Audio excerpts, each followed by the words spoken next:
Welcome to Hanging at the Hangar Bar. I'm Scott. I'm Candice. I'm Lariah. And I'm Lacey. Grab a drink and come hang with us at the Hangar Bar.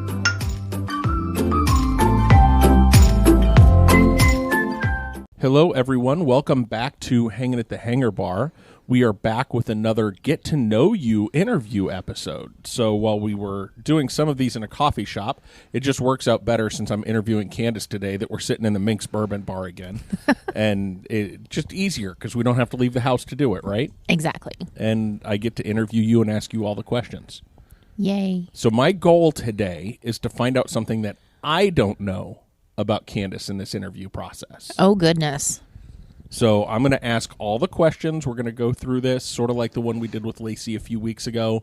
It's just going to be a chance for our audience to get to know you a little bit better because we're coming up on the end of our second season. And we've not, like, I think the audience has gotten a chance to know us fairly well, but we've never done a Who Are Your Podcasters type episode. So we just decided to do it as like an interview. I'm going to be recording one of these with Lariah soon. I'm struggling with English today. Doing one of those with Lariah, and then the girls will have to figure out who wants to interview me, and we'll get those done before the end of this season. That way, going into season 3, you'll know who we are. Sounds good. Okay, so let's just jump right in. We're going to start at the very beginning. It's a very good place to start. It is. I was about to go there. But you did it for me, so I appreciate that. Okay, Candice. Yes. Tell our listeners a little bit about how you became a Disnerd. Okay. Well, I don't remember a time in my life where Disney wasn't a part of it, from movies to cartoons to the whole thing. I grew up with it. I thought we were super duper fancy when my mom and dad actually let us get the Disney Channel. And I'm talking like old school pay for it Disney Channel, right, where there were no commercials and there were awesome shows like Dumbo Circus and some of the other things that unfortunately they don't have anymore. Although I don't know that would have dated really well.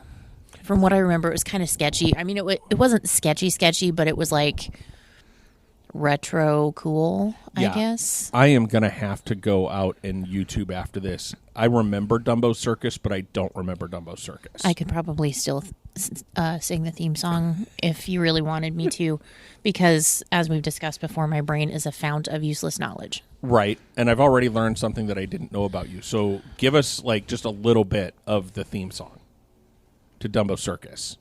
I didn't know you were actually going to make me do this. Dumbo Circus, flying out of the sky. You'll never see another show like this. Da-da-dun-dun-dun. Okay, so that was really good. Now, how long ago was it that you last heard that theme song? Oh, gosh. I don't remember when it went off the air. So it's been over 20 years since you last heard that theme song. Oh, way more than. Because right. It was before I was in high school, and we're not going to talk about ages right now. Right. But it's been over 30 years since I probably heard that song. Yeah, your brain is a strange place. You knew that. Yes, I did. Okay, so back to how you became a Disnerd. Yes. Okay. So paid for Disney Channel, thought we were super duper cool. I think I talked about it in one of my previous episodes where the first movie I remember going to in the theater with my mom was a special release of Fantasia, like the original one. And then, so went through that, kind of continued like my senior year in high school in marching band. We did Beauty and the Beast because that was the year that came out. And I'm dating myself. If you want to do the math, that's fine, whatever. But that was an amazing marching season. And it was because the music was so good. And then, so like my Disnerdom built to that point. And then 1998 was actually the first time that I was actually ever in a Disney theme park. Okay. And that just kind of cemented the whole thing. Because you don't know till you know. And you feel completely different about it until you actually get into the parks. And then it just kind of cements everything. Right. And that from that point forward, I'm just kind of like, I'm done. This is what I am. This is what I do. This is what I love. This is what my personality is now. Yes. Yes. So, and I kind of built like I don't want to call it a side hustle, because it's not really a hustle. It's a side passion project for me, the travel planning. Yeah. But I've kind of built that because of my love for Disney and because I want to help other people experience that part of it. Yeah, that was one of the questions on my list. So let's get into that now. How did you decide to become a Disney planner? Okay, well, we came back from a trip and I was talking to a friend, a coworker at the time, and I said, you know what the perfect job for me would be to plan Disney vacations for people so that I could kind of pass on my knowledge and my love and have them experience the parks in ways that would make sense for them and just not like a cookie cutter, like, here's your ticket, go. You figure it out for yourself. Right. And thanks to my friend, because she did a little research for me, found out that is a possible career option, and helped me get started, really. So there have been several changes since I have started that, but it's something that's kind of stuck with me. I mean, I stopped a little bit during COVID for obvious reasons, but we're back at it, and I love it. I don't see not doing it for the foreseeable future.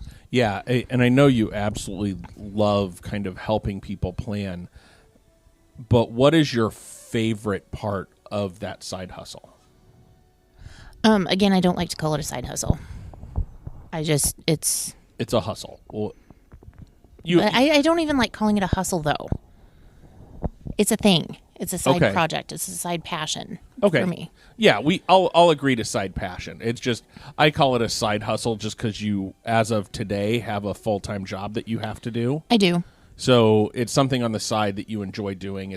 You're passionate about it. So it's a passion. It's a passion project. Yes. Okay, I'm good with that. What's your favorite part of trip planning? My favorite part of trip planning is adding little moments of magic for my clients that they don't necessarily expect or know that's coming. But when it happens, it's just like best trip ever. Can you give me an example of a time you were able to do that for somebody? I mean, it's run the gamut, anywhere from adding a little bit of like onboard credit for a cruise, where they could go buy merchandise or whatever they wanted, a souvenir on me, basically. I've arranged to have their rooms decorated for birthdays, welcome home gifts when they've returned. Just little bits of something that I can do to, kind of say, hey, I appreciate you as a client, but also here's some Disney magic. So sprinkle, sprinkle. Yeah. Yeah, that's awesome. I'm going to brag on you for just a minute. I don't even know that this was a Disney trip that you were planning for someone, but I think my favorite part of watching you plan trips for people can be summed up in, we were just out on the deck having drinks one night, and you got a text message from a client whose flight had been delayed or flight got canceled, so they were going to miss their connecting to wherever they were on to next. And you kind of dropped everything that you were doing in that moment, called the airline, called their travel insurance place, got them booked into a hotel so they didn't have to spend the night in the airport. And like that moment, like when you talk about sprinkling magic for someone, to me, that's what I see is the magic that you provide for anybody that you trip plan for. Mm-hmm. That was a not good experience for my clients potentially, but I made it a good experience, I guess, for them because like you said, it was actually a Disney trip, but they were visiting family before they moved on to Orlando. And they were rerouted a couple different places, but yeah, got them into a hotel, had them booked on the next flight out that morning, so they didn't miss a huge chunk of the time, and just made sure that they were okay for the rest of the trip. Yeah, and that's awesome. So hire Candice if you're going to be taking a trip, because like I've worked with other travel agents that don't care as much as you care. I appreciate that. And so I will brag on you and tell anybody and everybody about the work that you do. So I think that's just fantastic. And not that this is a shameless plug for my own services, but I don't charge anything above the cost of your trip to work with me. It's fine. It's part of what I consider an honor and a privilege to get to work with you on your vacation to do these things. So... Yeah, and again, this is all of our podcasts are a sponsored podcast for Candice, but that's not the intent of this episode, is to be a great big long sales pitch. So we probably won't dwell on that for much longer. But again, she just does great work for people, and I've seen the magic that she has for folks, and it's well worth your time and energy to talk to her. And one more thing, and then we'll shut up about it. But you can send us a message on our socials for Hanging at the Hangar Bar, and then... when we get connected, I will reach out to you with my other contact information. Yep, that's perfect. Okay, so kind of down that road, but not completely down that road. The segue will make sense, I promise. Okay. What is your favorite month to visit Disney? Oh, there's a couple different responses for that. Okay. Number one, September, because that's when we typically go, because that's when our anniversary is. Right. And it just kind of holds a special place in my heart because of that. Also, the parks are decorated for Halloween. There's Food and Wine Festival going on at Epcot. So it's just a really good time. I will say it is hurricane season. So we're dealing with the afternoon thunderstorms and potentially sketchy weather. But still, it's a great time. But then also... November, because everything's decorated for Christmas, and it's beautiful. So you told me two. Right. The question is, what's your favorite? Probably September. Okay. Do you think that's because that's when we've gone the most and you have the most experience with, or is it just the vibe and the lower crowds that you kind of get behind?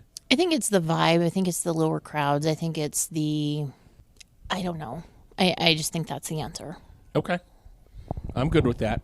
So one of the things you'll learn about me is my brain moves from back and forth to back and forth and back to forth. So we're going to go back a little bit. I'm just thinking back to your answer on why you're a Disney nerd.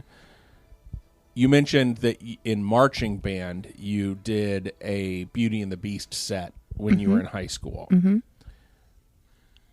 So music is important, right? Very. What's your favorite genre of music? This isn't necessarily a Disney question, but like if you had to select one genre as your favorite, what would it be? Quite honest, well, this might not come as a surprise. It probably won't. Classical. Okay. I just love the instrumental arrangements and the scope that they can cover and the emotion and the actual stories that are told through the music without a single word. Right. And then you have things like the soundtrack to Hunchback, just as an example, that is one of my favorite Disney soundtracks of all. And the choral pieces and all of that. It's beautiful music. Yeah, agreed. And that was going to be my next question is, what is your favorite Disney soundtrack or song? Probably Hunchback. Okay. And favorite song is probably When You Wish Upon a Star. Okay. Yeah, I get that. I don't know that I would have picked that one for you, but I can see why you would. Mm-hmm. Who's your favorite Disney composer? Alan Menken. Tell me why. It's amazing. The collaborations he did with Howard Ashman are amazing. And again, there's so much emotion and so much story that you just listen to a piece. You don't even have to know what movie it's from or what section of the movie it's from, and you can hear the story through the music. Right. What sets Disney music apart from other favorite music for you? I can't pinpoint it specifically, but I think just the orchestration style that they use is just, it lends itself to a story. So again, with mental visualizations and that sort of thing, you can put on a soundtrack or a playlist or whatever the case may be and sit and close your eyes and like all of a sudden the story pops into your brain just through the music.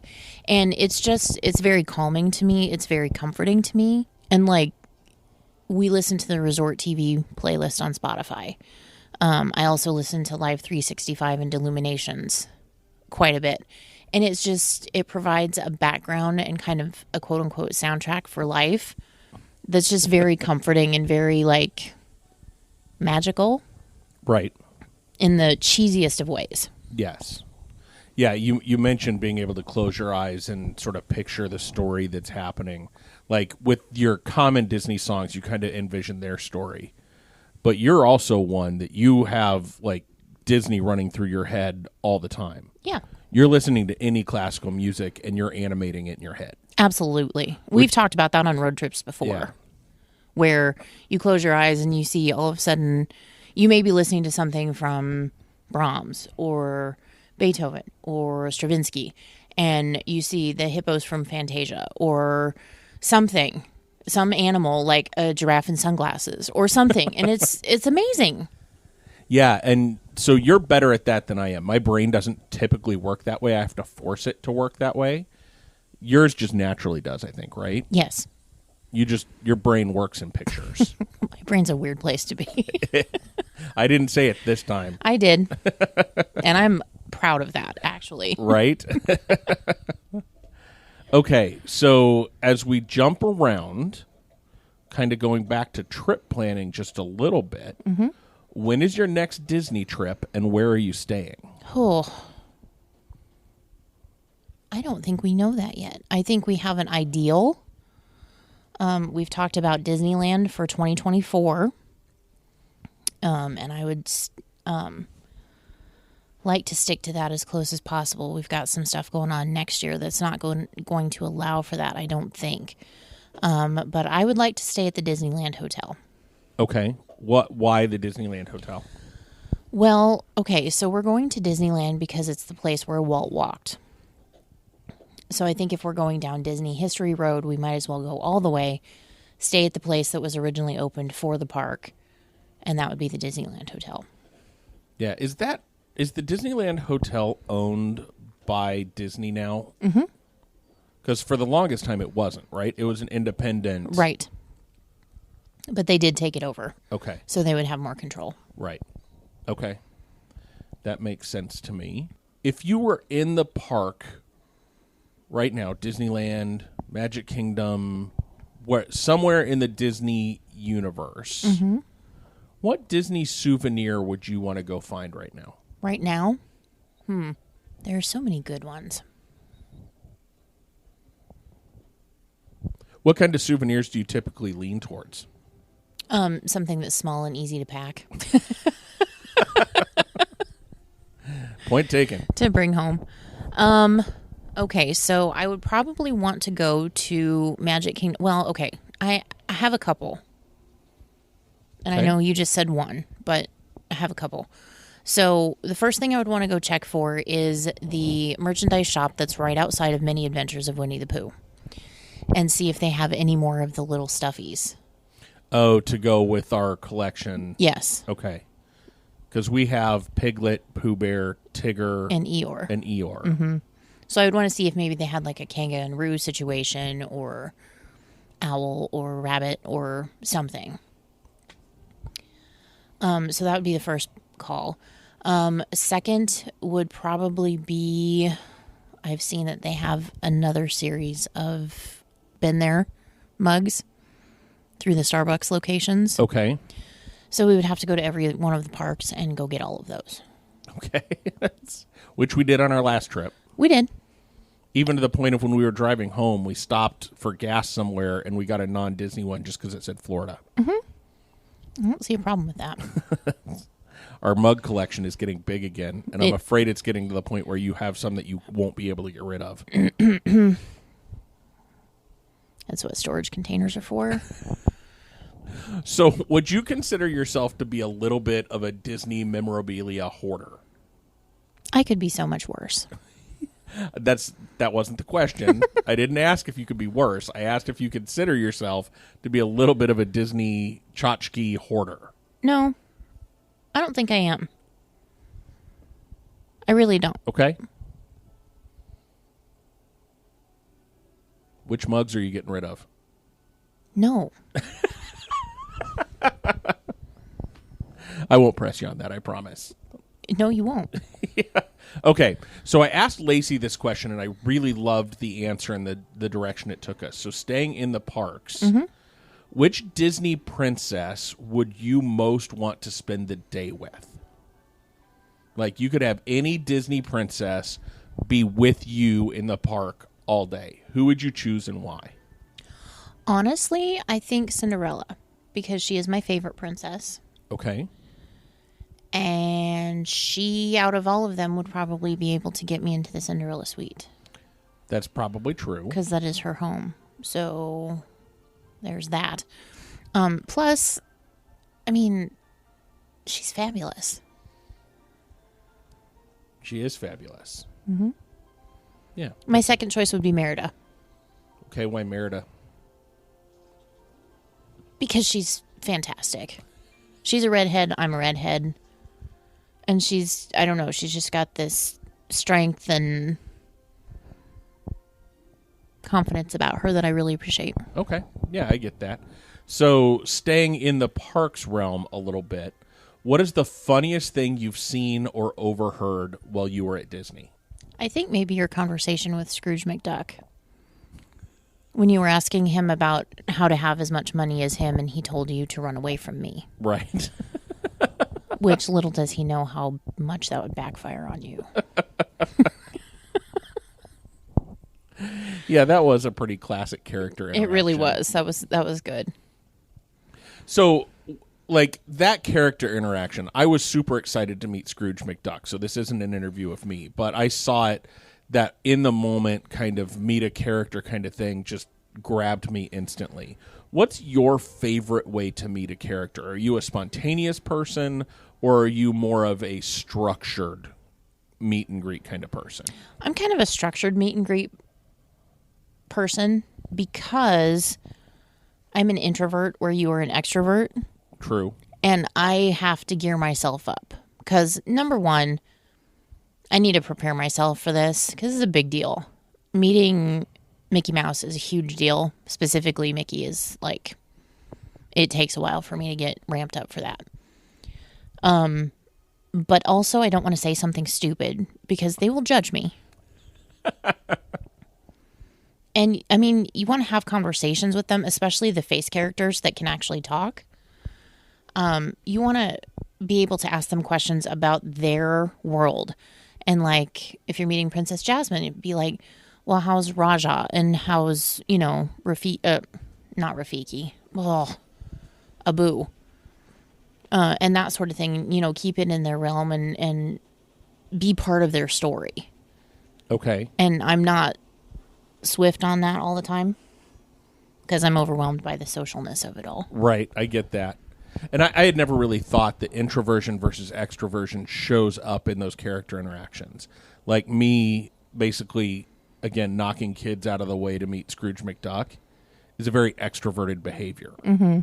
Versus you sort of sitting on the outside looking in saying, that's a fun interaction. I'm glad it's you. Right. Exactly. Yeah, okay. That was fun, too. That whole environment, because even Scrooge McDuck was trying to get you to come over for a picture, and you're like, nope, not going to do it. I was not prepared. Not prepared at all. Nope. Okay, going back to music a little bit. I tell you, when I'm interviewing, my brain just goes a million miles an hour. That's okay. Mine's a scary place to be. So, how many Disney Broadway shows have you seen? What Disney Broadway shows have you seen? Aladdin. Okay. That's it. That's the only one? Yep. Isn't it? I'm trying to think of what all of the Disney Broadway shows are. Aladdin, Frozen, Beauty and the Lion Beast. King, Beauty and the Beast. Mary Poppins. Is that a Broadway show? Yep. Mary Poppins. Newsies. I think that's it. I don't know. I'm probably missing some because I can't keep up. Right. So that was leading into the question that I have. What is one Disney movie that hasn't been on Broadway that you think would make a good Broadway show? That is a tough question. Because I'm thinking back through some of my favorite movies and like just some of the, and I know Disney can do anything with technology and set design and all this other stuff, but I can't think of anything that would necessarily translate really well to stage. Except for maybe Coco. Yeah. I think Hunchback. And they did have a stage show of that in the parks for a while. I think maybe that was or is going to be on Broadway as well. Okay. The music lends itself beautifully. And I guess I can see that. Even the staging for that one would be easier than the Lion King. And they did that one extremely well on Broadway. Yeah. Okay. So going, again, we're going to go backwards again. Talk to me about what your first Disney memory was. In parks or out of parks? Just your first Disney memory. Seeing Fantasia with my mom. Okay. What about in park?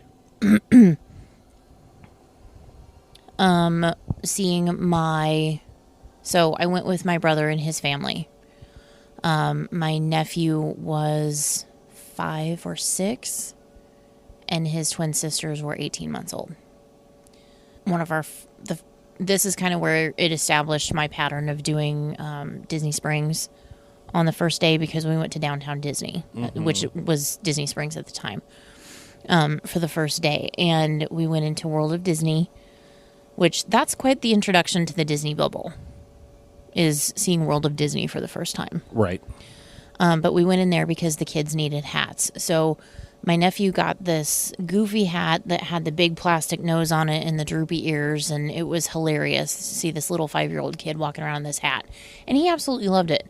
And then my nieces each got matching pink Minnie Mouse ball caps. And my oldest of the two twins, we put it on her head, and she pulled it off and then like cocked it off to the side a little bit and put it back on. So the bill wasn't facing like straight ahead. It was kind of off to the side a little bit. And she wore it that way the whole time. And if we tried to correct it, she'd pick it up and put it on that way again. So she's always been very independent, yes, shall we say. That fits her personality perfectly. Mm-hmm. Just a little askew. Yeah, just a little. Yeah. But in the most fabulous possible way. Right. What is your favorite Disney memory that you have? Not your first memory, but what's your favorite Disney memory? There are so many good ones. Yes. It's hard to pick a favorite, honestly. And I'm not just saying that to try and get out of the question, but there are like so many good memories for so many different reasons. Right. So what was the first one that popped into your head as you were thinking? The first one that popped into my head as I was thinking was when we had our friend Cuba walk to the opposite end of the Disney Wonder to get me some watermelon for a cocktail that I said I wanted, and he didn't have any in the bar at the time. So he went the length of the ship to go get it for me. Yeah, the service-related things are amazing. Mm-hmm. They really are. The service stories you get from the cast members. And again, you've said it before. I'm going to say it for you today, but you've said it before. Cast members make Disney what it is. Mm-hmm. They are the magic. Yeah. Yep. Okay.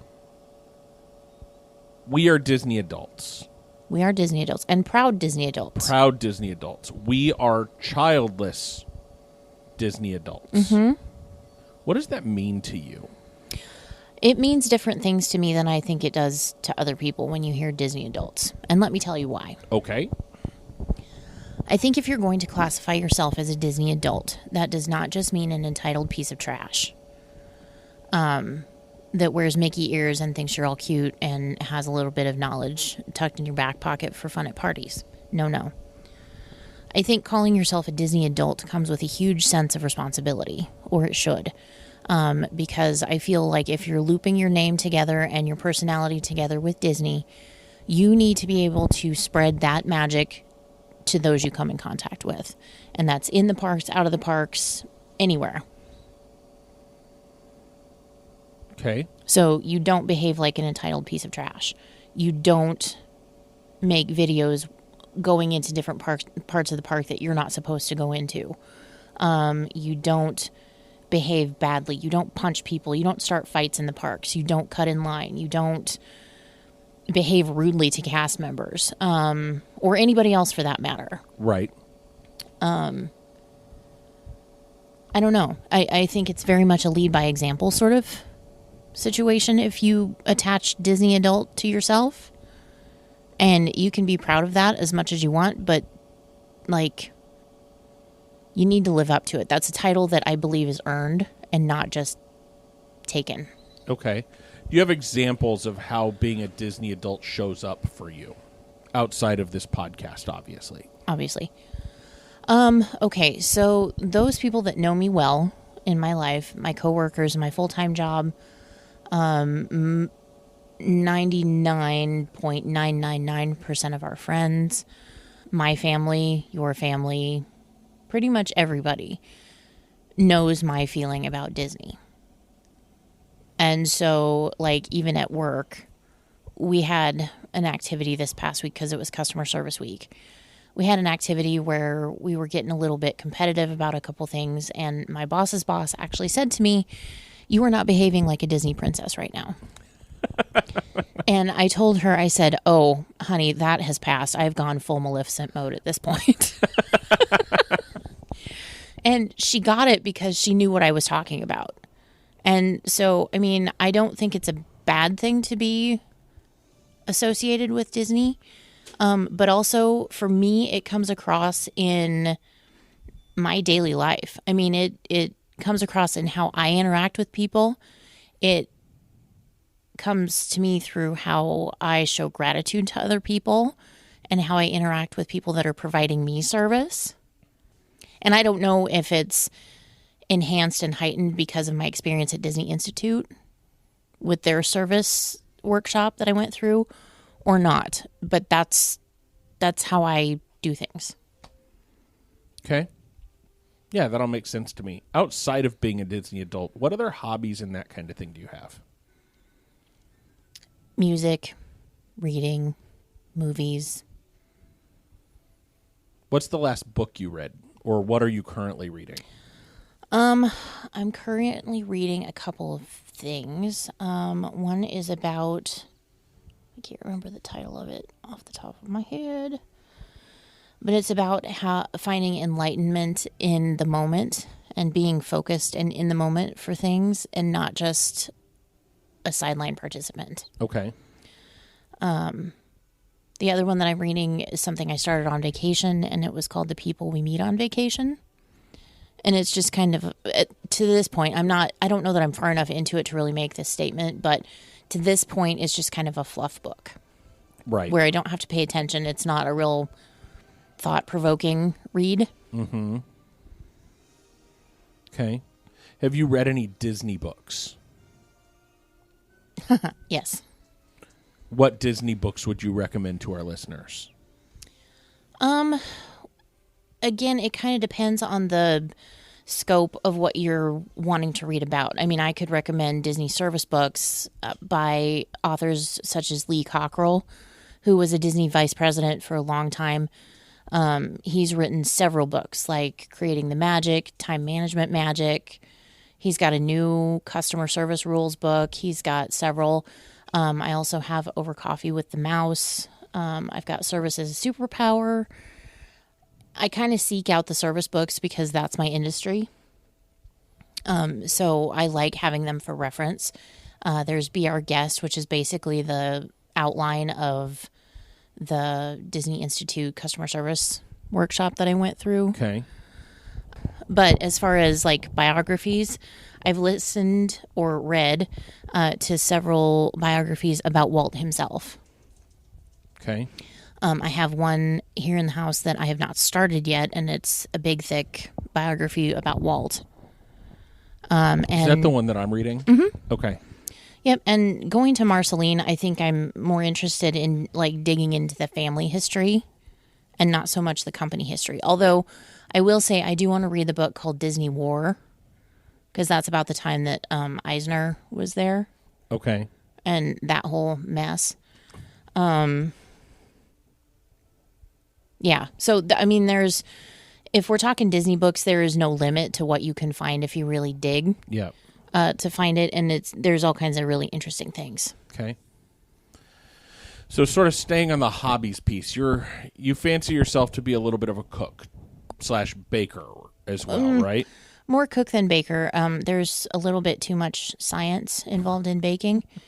And I'm more of a season it with your heart sort of person. You know, when your ancestors whisper, child, that's enough, then you stop. That's hilarious. But yes, I do. I love to cook. I love to try to bake. Yeah. Okay. I know the answer to this question. Well, I don't know the answer to this. I doubt you even know the answer to this. How many Disney cookbooks do you own? I'm counting in my head because I can see them on my shelf.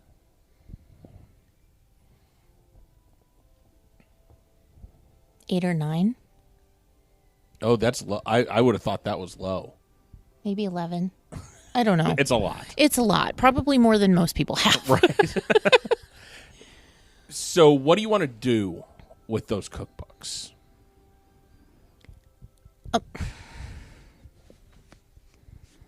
If I had all the time in the world, which I do not, I would like to work through each one of them and each recipe in them.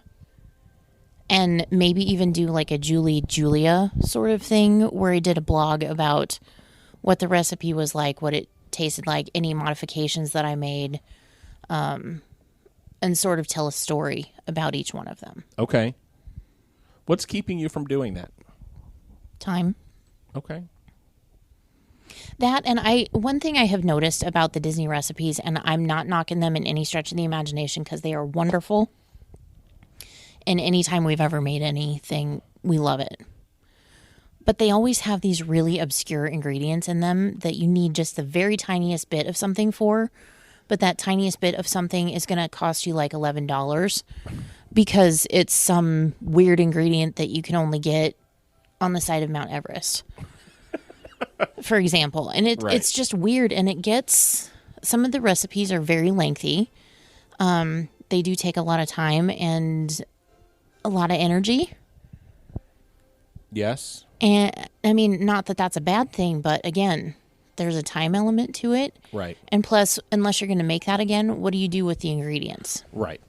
Yeah, all their recipes are not necessarily accessible. Right. Yeah, Delicious, but inaccessible. Yeah, so what's the favorite Disney thing that you've made out of all your cookbooks? I actually have 2. Okay. And I think they actually came out of the same cookbook. Do you remember which cookbook that is? Yeah, it's the Cooking with the Disney Chefs. It's the blue and white one with Mickey on the cover. Okay. Yeah, which I think is my first one that I got. Yes. But it is the Mickey's Breakfast Pizza. Which, if you're not cooking it at home, you can find it where? Cinderella's Royal Table for breakfast. Okay. Which I don't even know that they're still doing breakfast right now at this point. And they may have changed the menu. Yeah.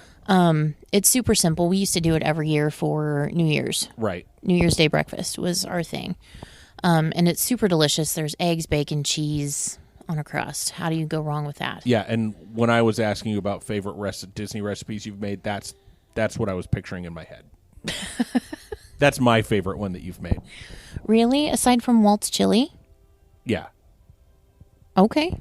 Because Walt's chili is my other one. Okay. Yeah, the only reason I say that is you are kind of a chili savant. I think thank you, but I'm not sure about that. So you have a tendency, like, again, listening to your ancestors with seasoning stoppage points, your chili, you typically just dump shit in until it tastes good. Like you're willing to experiment with different soup bases and that kind of thing. Mm-hmm. And you do a really good job with chili that doesn't come out of a cookbook. Like the favorite chili you've made for me has not been something you got out of a cookbook. It was combining my mom's recipe, your mom's recipe, and putting Candice's spin on it. Okay. So Well, thank you. Yeah. That's not taking anything away from Walt's chili, because Walt's chili is really good. And we just discovered that last year. Yeah. Yeah. But yeah, the breakfast pizza is by far my favorite.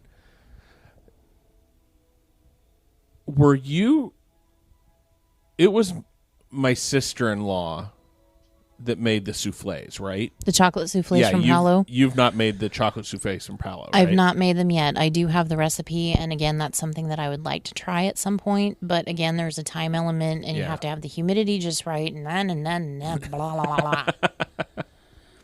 Plus a lot of weird ingredients that it's a dedication. Yeah, it's just easier to go to Palo and have them make it for you. It really is. And then, you get to go on a cruise and the whole shebang. So it's just better. Oh, my goodness. We've been at this episode for a while, and we haven't talked about cruises. Oh, well. So before we end, we have to do that. Disney parks or Disney cruise? Mm-hmm. If I were to say choose right now, one or the other, I'm obviously not going to hold you to this, but as of today, Disney cruise or Disney park? As of today, right at this moment, in the headspace that I am in, I'm going to say Disney parks. Okay, is that just because we haven't been for a while and we just got back from a cruise? Yes. Okay. And I have this strong need right now to drive to Orlando, Florida. It's only 24 and a half hours from here. It's fine. It's fine. Everything's fine. Okay. Disney cruises. We have some opinions. We do. Strong ones. About Disney cruises. Yes. So let's find out a little bit about yours. Okay. Favorite part of Disney cruising? Okay, so we have not been on the Wish yet. We've got it slated at some point.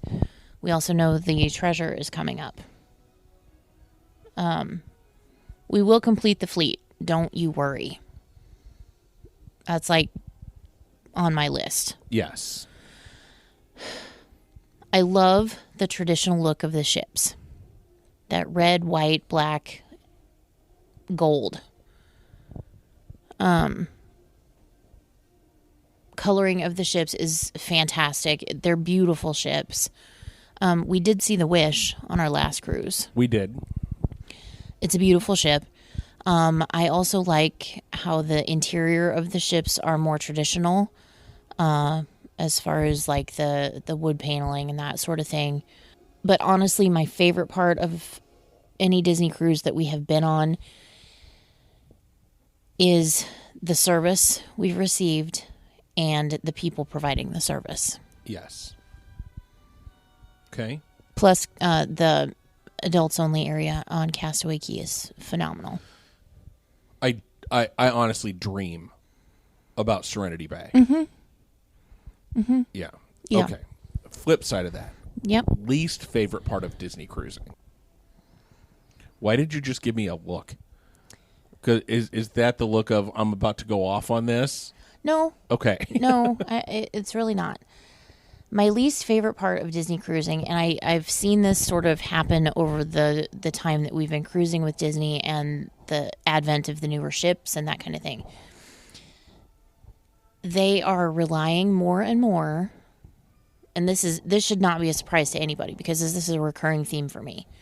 They are relying more and more on IP and having people connect with the IP of things rather than the quality of the other things that they're trying to provide. Okay.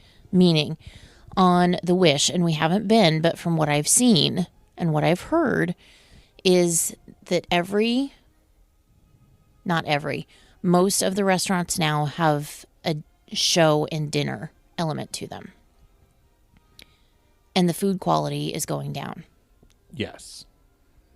Rather than, why don't we just let dinner be what dinner needs to be and have some fabulous, delicious food that you can enjoy discussing your day with your travel party while you're eating this delicious food and not have to be watching Elsa make it Snope in the dining room and worrying about some superhero shooting your drink. Right. That just, to me, does not sound fun at all. Yeah. Yeah, so what I'm hearing you say there is, even though it's Disney, don't shove Disney down my throat. But I think you can do that. I think you can shove Disney a little bit down my throat because, like, if you go back to the original iteration of Animator's Palette, yes, my complaint about that was the speed that we had to eat just to keep up with how the restaurant was changing. But it was still in a fun way, and the food was still amazing. And the service we got from our server team was above anything we could have anticipated. But going into the newer iteration of Animator's Palette, drawing the little character thing is fun and it's okay, but that's not what I'm there for. I'm there for dinner. And I mean, we've talked about it before. If we need to book into Paolo and Remy every night to have a nice dinner, we'll do it. Yep. Yeah, for sure. Okay. What have we not talked about Disney related that we should have today? I can't think of anything. Okay. One more Disney cruise question. Yeah. What is your favorite part or your favorite iteration of Castaway Cay? Knowing we talked about Serenity Bay and how we dream about that, but overall, Castaway Cay, what was your kind of favorite iteration or your favorite thing on that island? Okay, well, this would be before, because I know that Castaway Cay has been hit, not to the point of decimation, but it's been hit by tropical storms and hurricanes and that sort of thing. They did have the set for the Flying Dutchman from the Pirates of the Caribbean movies there for quite a while. Unfortunately, it was destroyed by a storm. But one of my favorite things was one of the pictures that I had taken as we were approaching the ship again to get back on to leave. But it kind of looked like a storm had just rolled through, a tropical storm had just rolled through, and it looked like the Dutchman was chasing whatever Disney ship it was that we were on. And the clouds were in the sky, and so it was kind of dark and ominous looking. And I love that picture so much. But I also love the fact that they were trying to actually create some reef life for snorkeling purposes. And so they had sunk some different things in different parts of Castaway Cay. Like there's the snorkel trail over on the family beach with the Mickey and the different things over there. But then they had also done the same thing over on Serenity Bay. That has all been wiped out by storms and things now. But I still love the fact that they were even trying. Yeah. Yeah, over on Serenity Bay, I think the water, like the storm shifted the shoreline a little bit, so it got to be too shallow. Yep. You can walk 200-300 yards out from the beach, and I'm using air quotes, and still only be in knee-deep water on Serenity Bay. So I'd like to see them try and figure out how you could actually do some true swimming out at Serenity Bay, too. But it's been a long time since we were there, so it's probably changed again since we were there last. Plus, now they have Lighthouse Point. Yeah, they're coming in with Lighthouse Point. Yep. Which I don't know when that one opens, but they're working on it now. Okay. Final thoughts. What do you want people to know about you, about Disney, your love of Disney? I'm just going to give you last words. Okay.